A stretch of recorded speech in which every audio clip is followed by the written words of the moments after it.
নির্বাচন কমিশনের এবং শিক্ষকদের উদ্দেশ্যে আমাদের কনসার্নগুলো জানাতে পারি নাই, তখন ওনারা সুযোগ দেননি। প্রথমত যে ব্যাপার সেটা হচ্ছে বিশ্ববিদ্যালয়ে নির্বাচন কমিশন এবং ইউনিভার্সিটি প্রশাসন থেকে হঠাৎ করে রাত 8টা 9টায় 12টায় 1টায় হঠাৎ হচ্ছে নোটিশ আসছে ইতিপূর্বে। এরকম এই মানে প্রফেশনাল আচরণ আমরা আশা করেছিলাম, যেটা নির্বাচন কমিশনের কাছ থেকে নির্ধারিত টাইমে যে কোনো কনসার্ন জানানোর একটা স্বাভাবিক প্রক্রিয়া জানানো, অ্যাবনর্মাল প্রক্রিয়ায় হঠাৎ জানানো, এটা খুবই আনপ্রফেশনাল আচরণ। আমরা আমাদের প্যানেলের জায়গা থেকে ইউনিভার্সিটির শিক্ষকদের কাছ থেকে প্রফেশনাল আচরণ প্রত্যাশা করছি। যে কোনো বিজ্ঞপ্তি জানানো, যে কোনো কনসার্ন জানানো, সেটি যাতে নিয়মতান্ত্রিক উপায়ে হয়। হঠাৎ করে একটা ইস্যু মনে হলো, রাতের বেলা একটা খসড়া করে আপলোড দিয়ে দেওয়া হলো, এটা খুবই দুঃখজনক।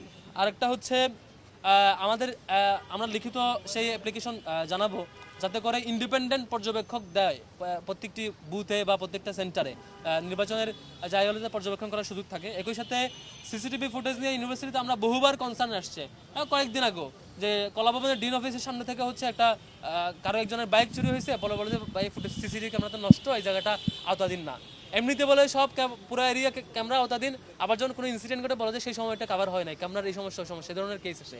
আমরা বিশ্ববিদ্যালয় প্রশাসনকে জানাচ্ছি যে যাতে করে সিসিটিভি ক্যামেরা প্রয়োজনে বাইরে থেকে স্পেশাল ব্যবস্থা করে নিয়ে এসে প্রত্যেকটা বুথ এবং সেন্টারে যেভাবে করলে পরে পরবর্তীতে কোনো কনসার্ন আসবে না, বা হচ্ছে ফুটেজ নাই, আর্কাইভ হয় নাই, সেভ হয় নাই, এ ধরনের কোনো কনসার্ন যাতে না আসে, সেই প্রিপারেশনটা আগেই ক্রস চেক দিয়ে রাখা এবং সেই অনুযায়ী প্রস্তুতি রাখা। আরেকটা বিষয় হচ্ছে মিডিয়ার অ্যাক্সেসের ক্ষেত্রে যাতে বিশ্ববিদ্যালয় প্রশাসনের দিক থেকে লিমিট না থাকে, যে হচ্ছে শুধু 2জন ঢুকতে পারবে, 3জন ঢুকতে পারবে, বা রেজিস্টার্ড আগেই সাংবাদিকদেরকে হাউসগুলো থেকে রেজিস্টার্ড সাংবাদিকদেরকে নিয়ে যাতে মিডিয়ার অ্যাক্সেসিবিলিটি থাকা, প্রত্যেকটা সেন্টারে মিডিয়া যাতে অল টাইম থাকে, সেই অ্যাক্সেসটা থাকা, ক্রস চেকের জায়গাটা থাকা, সেটা যাতে নিশ্চিত একটা নির্দেশনা দেয়। সেটি আজকে আমরা বিশ্ববিদ্যালয় প্রশাসন থেকে শুনি নাই। এ ব্যাপারে ওনাদের ফিডব্যাক কি, পরিকল্পনা কি। আর এর বাইরে হচ্ছে সাংবাদিক প্রবেশ নিয়ে সেম কথা।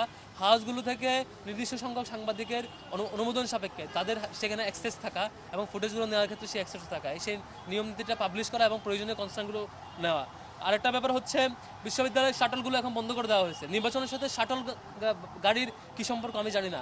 এখন সুফিয়া কামাল হল থেকে একটা শিক্ষার্থী আমাদের হলপাড়া আসতে চাইলে, হলপাড়া থেকে কেউ শহীদ মিনার যেতে চাইলে এখন রিক্সা যেতে হয়। ইউনিভার্সিটির শাটল গাড়িগুলো ছিল খুবই অপর্যাপ্ত, তাও আবার বন্ধ করে দেওয়া হয়েছে। এগুলো যাতে চালু রাখে, শিক্ষার্থীদের যাতে নির্বাচন উপলক্ষে হয়রানি করা না হয়। এবং আমরা একই সাথে জানিয়েছি যে পরীক্ষার আমাদের যে আজকেও কনসার্নটা আসছে, ইলেকশনের একদম কয়েকদিন আগে যে পরীক্ষাগুলো, সেগুলোর ক্ষেত্রে পুনর্বিবেচনা করা। কারণ ইলেকশনের একেবারে আগ মুহূর্তে যদি পরীক্ষা থাকে, সেটি খুবই কষ্টের কারণ হবে। শিক্ষার্থীদের সাথে স্ব ডিপার্টমেন্টের শিক্ষার্থীদের সাথে আলাপ করে সেটি পুনর্বিবেচনা করার কথা জানিয়েছি। আরেকটি ব্যাপার হচ্ছে, যেহেতু ডাকসু অনেকদিন পরে হচ্ছে এবং অনেকগুলো ভোট দিতে হয়, একটা শিক্ষার্থীকে প্রায় 41টা ভোট, এতগুলো ভোট দেওয়া এবং এতগুলো প্রার্থী, প্রায় 5-6 পাতার ব্যালট পেপার, অনেকগুলো নাম থেকে তাকে খুঁজে বের করতে হবে।